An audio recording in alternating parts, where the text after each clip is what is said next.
Our Jet 2 flight from Manchester to Budapest is late afternoon, and it's after 10 o'clock by the time we board MS Thomas Hardy. Our 2-week Danube river cruise sets off in the small hours, and in the morning we are berthed at Kalosha. Our included tour will take us to the great Hungarian plain, the Puszta. But first we stop at the Museum of Paprika, which is very important in these parts. We've come to a farm to see a show that demonstrates the traditional skills of the horsemen of the Hungarian plain. First, there's a traditional ox-drawn cart. These cattle cannot go very fast, but they are capable of drawing incredible weight. More substantial meat than other cattle breeds because they were never stored. Next, the horsemen demonstrating their whip-cracking skills and also the skills of their highly trained horses.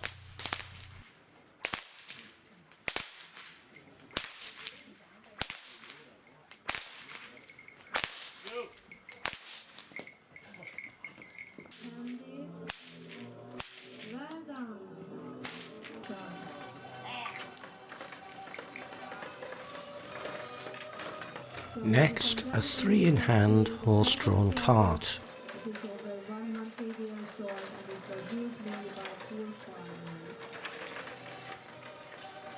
Now a 4-in-hand going somewhat faster.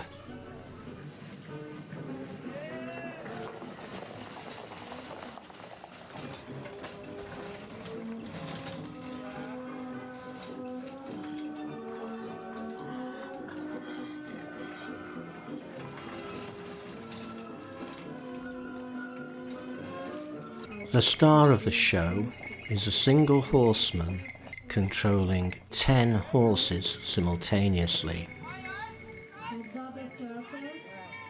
There is no practical use for this, but it was used to demonstrate and develop an individual horseman's skills.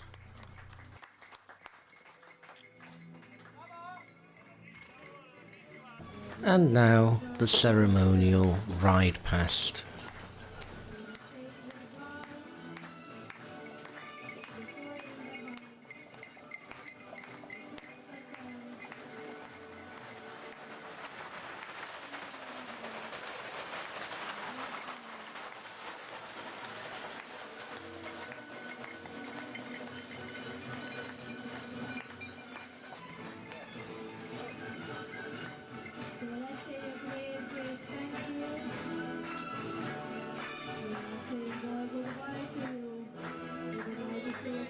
After lunch back on the ship, we are taken to Pécs. The cathedral is unusual, having 4 towers.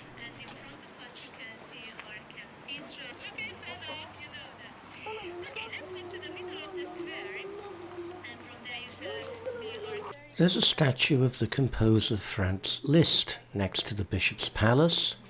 He was a frequent visitor here and a good friend of the bishop.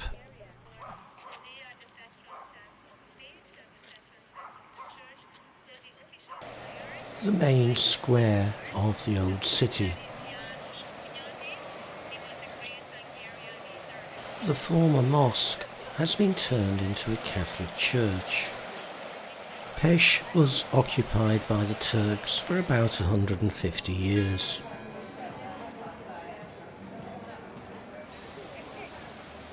It's a very pleasant city centre to enjoy a cup of coffee and a cake.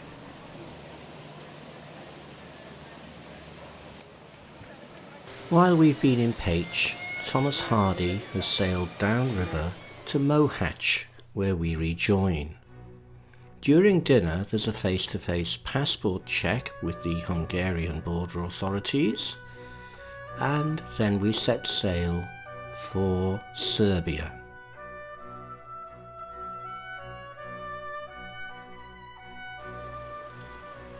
The morning is spent sailing southwards on the Danube.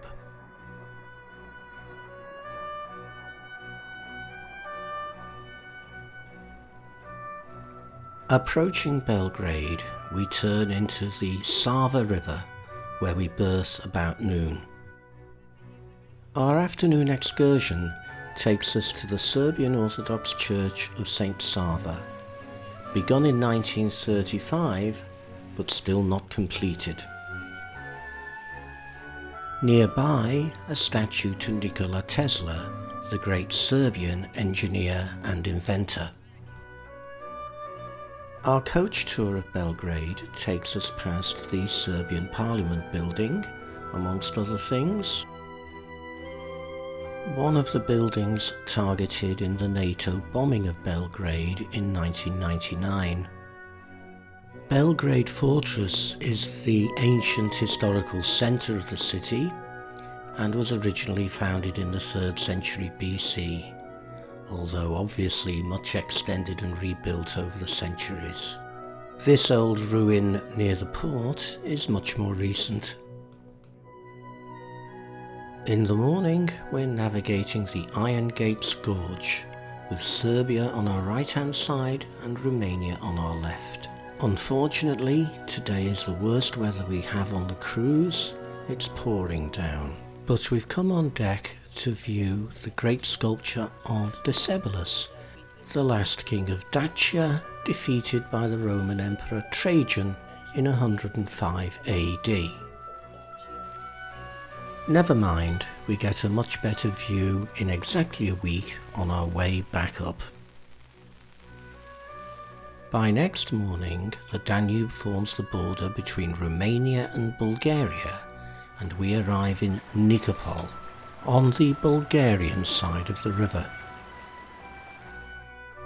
Our excursion is to Pleven, and it starts at the Pleven Panorama. This was completed in 1977 to commemorate the 100th anniversary of the Battle of Pleven, which was a decisive victory for the Russians and Romanians in the Russo-Turkish War, and led to the liberation of Bulgaria as well as Serbia and other parts of the Balkans from 500 years of Turkish rule. The battle was fought on this spot, and the view is as it would have been from here. Behind me is the city of Pleven. This is how the city was on the Delta fights. Back then, one of the biggest cities with more than 17,000 people in it, 10,000 Christians and 7,000... We move on to the city centre. The railings of this park have been made from artefacts recovered from the battle site.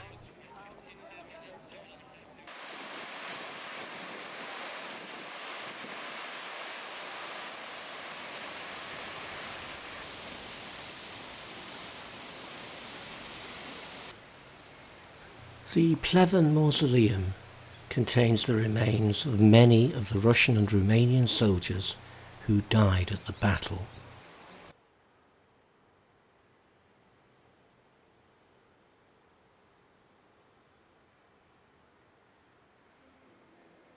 We return to Thomas Hardy in time for lunch, and we then set off for Oltenica in Romania, from where we take a long coach ride to Bucharest, the capital. The Palace of the Parliament is a monument to the megalomania of the dictator Nicolae Ceausescu.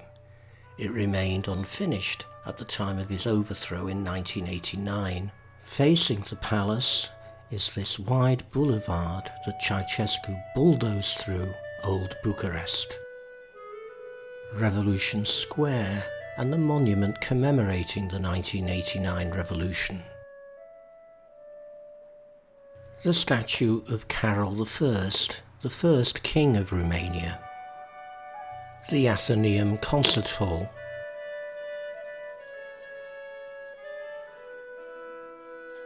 We walk through a 19th century covered arcade to the old town.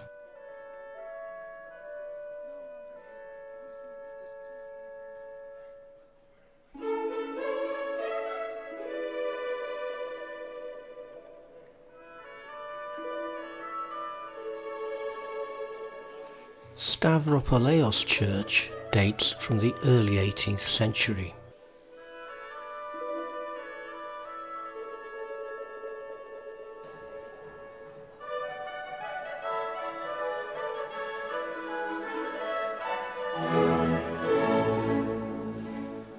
We had traditional Romanian lunch in this splendidly ornate old restaurant. The Museum of Romanian History used to be the head post office.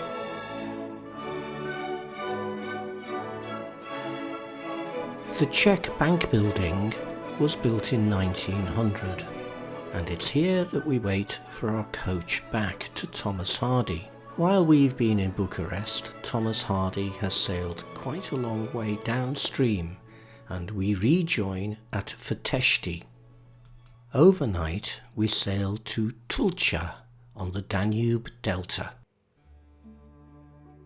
The Danube Delta has 3 major channels leading to the Black Sea and many smaller waterways. For our morning excursion we transfer from Thomas Hardy to local tourist boats for a trip round some of these minor waterways.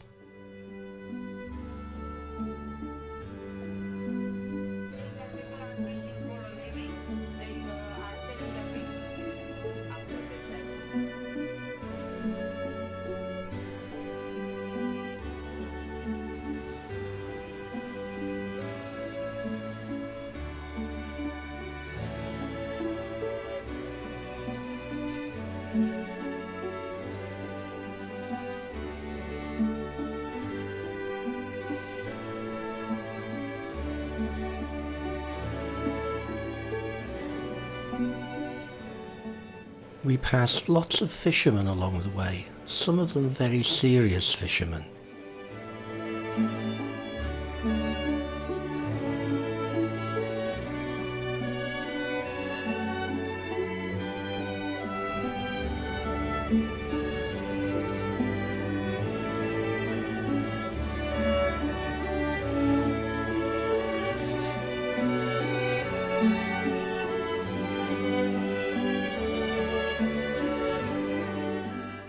Quite a few huts have been built along the river.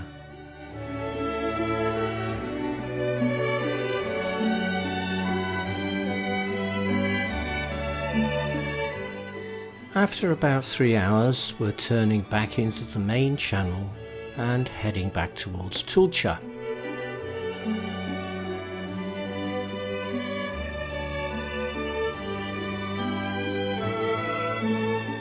We're passing a significant proportion of the Romanian Navy.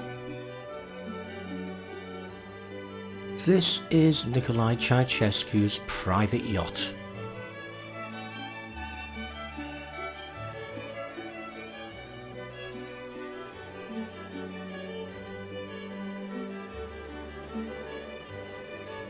And back on board Thomas Hardy for lunch.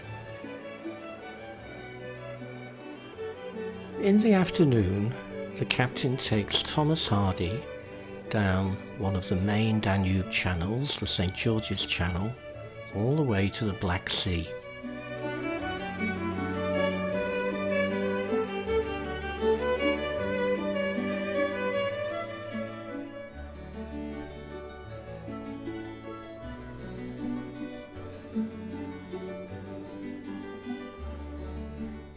And here we are at the edge of the Black Sea, 1,000 miles from Budapest, where we started a week ago.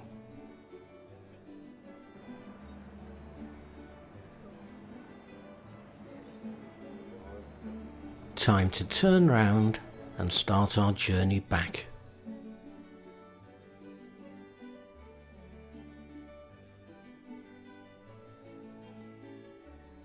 The next day, Thomas Hardy stops once again in Fătești for trips to Constanța, but we decided to stay on board. We've been to Constanța before. The next morning, we're in Rusa in Bulgaria. Once again, we decided not to take the included excursions. Instead, we would walk up into the town.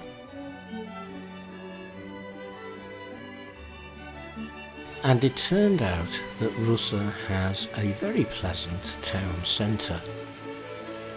A large, well laid out public square with pavement cafes around.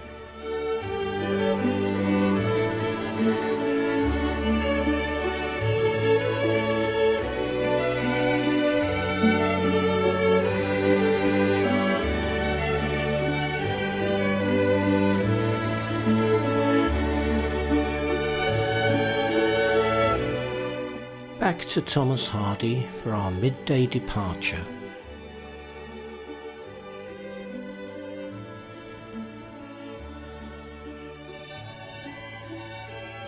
Passed by our sister ship William Wordsworth heading towards the Delta.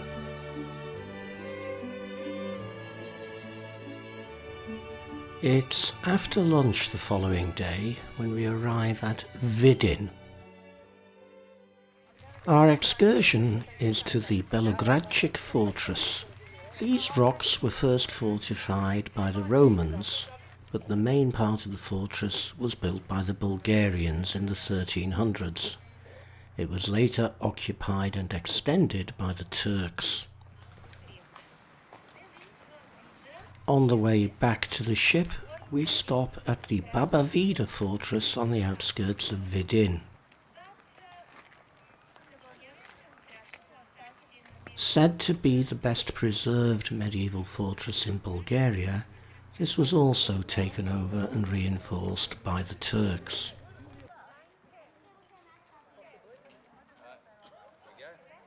The new Europe Bridge, opened in 2013, links Bulgaria on this side of the river to Romania on the other. Before we can reboard Thomas Hardy, we have to wait while the scenic amber is allowed to move off. This kind of manoeuvre is common in river cruising.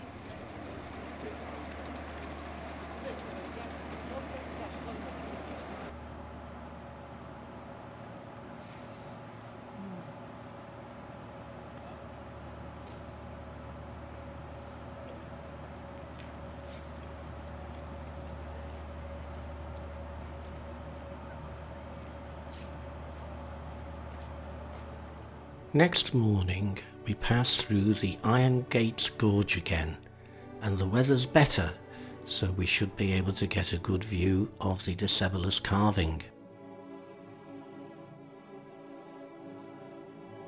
But first we have to negotiate the locks.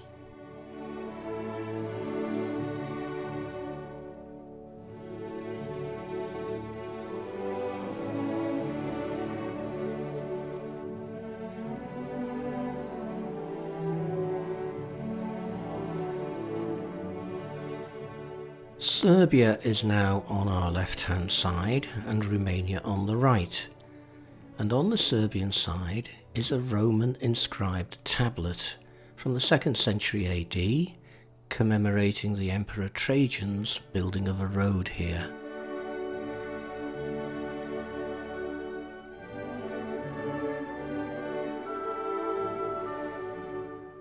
And here again is Decebalus.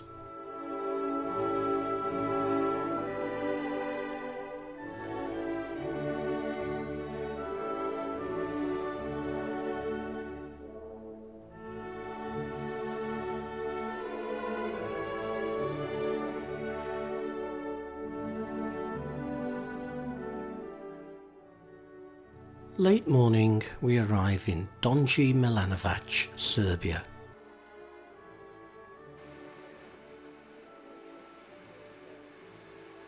Our trip is to the Stone Age archaeological site of Lepenski Vir. The findings had to be moved when the River Danube level was raised by the building of the dams, and they're now preserved under this modern covering. The findings represent a Stone Age village, the oldest part about 10,000 years old. People lived continuously on the site for about 4,000 years. The floor plans are all essentially the same, although the sizes differ. There's a central hearth and a carved stone near the head of it. None of the structures have survived, but there is a representation, built out of wood and straw, of what archaeologists think the shelters looked like. Lepenski Vir is claimed to be the oldest known human construction in Europe.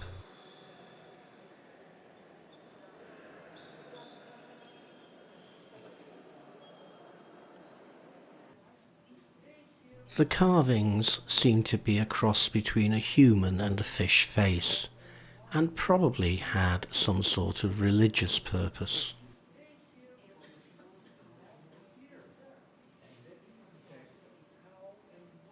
Lunchtime the next day, Thomas Hardy arrives in Novi Sad, the second largest city in Serbia. The city is overlooked by the great fortress of Pleven, which boasts an unusual clock where the big hand points to the hour and the small hand points to the minute. This sculpture group represents the Jewish communities who were rounded up and deported during the Second World War. Our walking tour takes us through a public park into the vibrant old town. Many of the old buildings have passageways through to the next street. King Peter I of Serbia. The Bishop's Palace is next to the Orthodox Cathedral. Because it was built during the time of the Austro-Hungarian Empire, the Orthodox Cathedral had to be built in the style of a Catholic church.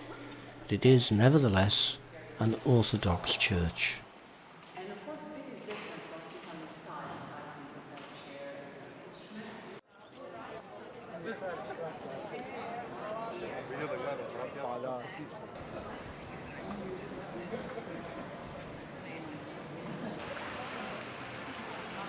The city's largest Catholic church was completed in the 1890s.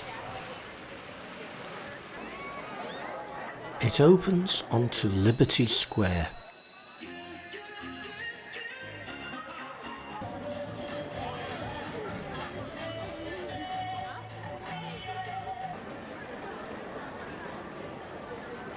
All of Novi Sad's bridges were destroyed in the NATO bombing raids of 1999.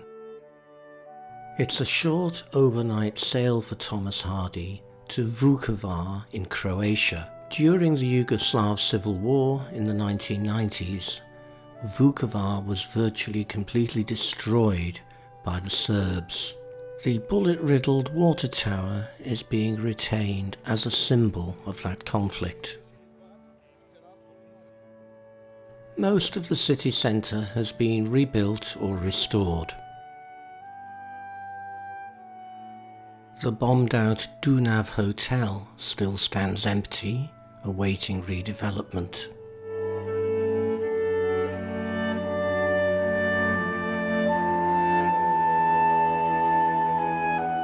This building is retained as a war memorial. It's about a 40-minute drive to Osijek, where we begin our tour at the old fortress.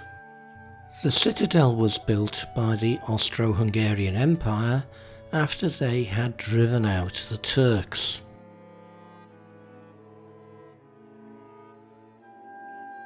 This is the Franciscan church.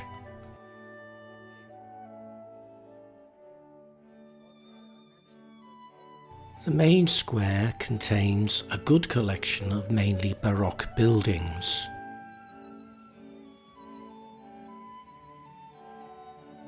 The area is being developed as a cultural and leisure centre, together with some academic institutions.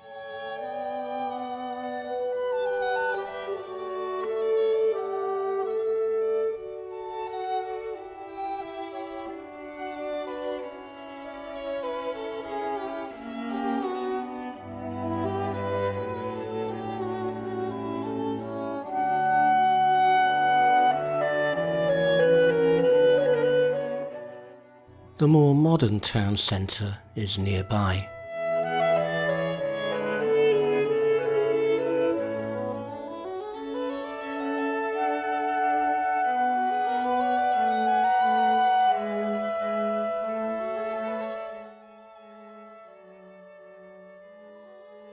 Around Vukovar, there are still many examples of buildings damaged in the war, including a railway station where no trains ever come now. Back on board Thomas Hardy for lunch, and then we set off for Budapest, arriving early the next afternoon. We have a coach tour of the Pest side of the river, followed by a walking tour in Buda. This is regarded as the smarter side of the river and is the location of the former royal palace. The Matthias Church has been the scene of coronations of Hungarian kings over the centuries.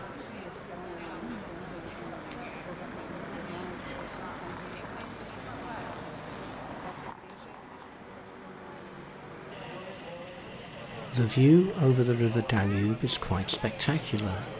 There's the Hungarian Parliament.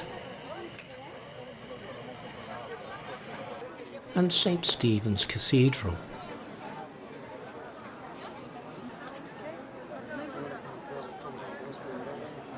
The statue is St. Stephen, the first king of Hungary.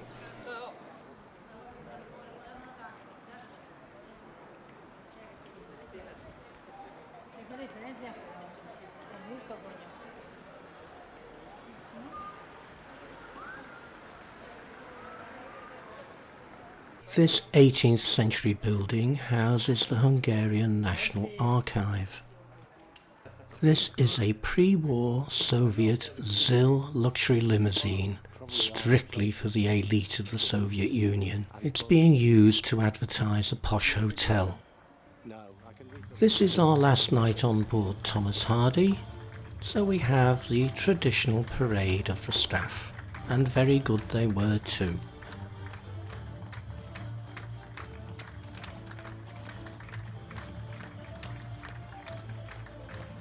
As our flight home isn't until the evening, we had a full day in Budapest, and the ship laid on a shuttle to the city centre. We headed to St. Stephen's Cathedral.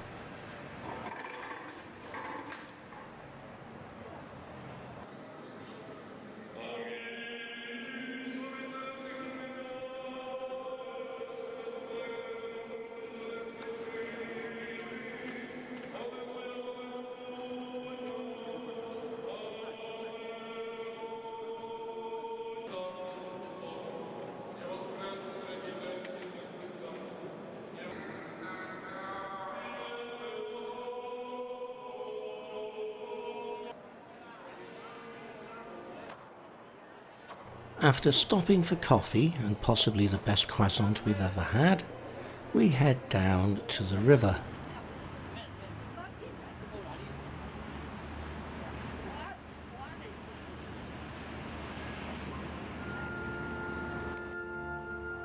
There's the former royal palace.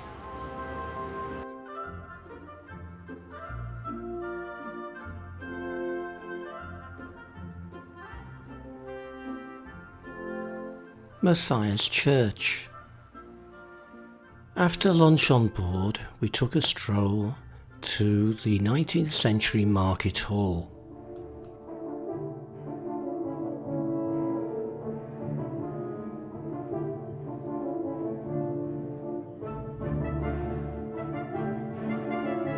And then back to Thomas Hardy one last time to wait for our transfer to the airport.